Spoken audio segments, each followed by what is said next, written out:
හැබැයි මේ ශරීරයේ හැඩය පවත්වාගෙන යනවා වගේම අපේ හිසකෙස් නිසි ලෙස පවත්වා ගැනීමත් වැදගත්. ටිකක් මග හැරෙන තැනක්. හිසකෙස් වල නිවැරදි භාවය නිවැරදි ලෙස පවත්වා ගැනීම ගැන කතා කරමු. ඔව්.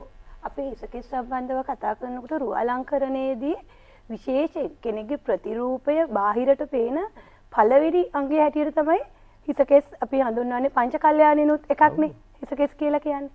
ඉතින් මේ හිසකෙස් වලට නිරෝගීතාවය පවත්වාගෙන යන අපි කාලීන වශයෙන් අපි කරන දේවල් එක්ක හිසකෙස් අපේ වෙනස් වෙනවා විනාශ වෙනවා. ඒවත් එක්කම හිසකෙස් පෝෂණය අනුව අපේ වැවීමේ වේගය අඩු වෙනවා. ඒ වගේ සියලු කාරණා වෙනුවෙන් හිසකෙස් නිරෝගීව වැවෙන්නට නිරෝගීව පවත්වාගෙන යන දීප්තිමත් හිසකෙස් පවත්වාගෙන යන්න අපි hair oil එකක් හඳුන්වලා දීලා තිනවා රූකේෂා herbal hair oil එක.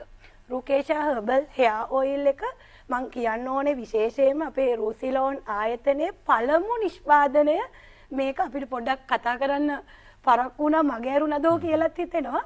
මේක තමයි නිෂ්පාදන ආයතනය හැටියට නිෂ්පාදනය කරන පළමුම නිෂ්පාදනය 100%ක්ම දේශීය ආයුර්වේද අමුද්‍රව්‍ය යොදාගෙන අපි මේක ඔබට ඉදිරිපත් කරලා තියෙනවා ගෙනල්ලා තියෙනවා ඕනෑම කෙනෙකුට බය නැතුව පාවිච්චි කරන්න පුළුවන් කිසිම ආසාත්මිකතාවයකින් තොර herbal සම්පූර්ණයෙන්ම herbal oil එකක් හැටියට හඳුන්වලා දෙනවා විශේෂයෙන් තෙල් සත්කාරවලට වඩාත් වැදගත් වෙනවා රූපලාවන්‍යාගාර කරන කෙනෙකුට උනත් oil treatment එකට යොදාගෙන හොඳ ප්‍රතිඵල ලබන්නට පුළුවන් oil එකක් හැටියට මට ඔබට හඳුන්වලා දෙන්න පුළුවන්.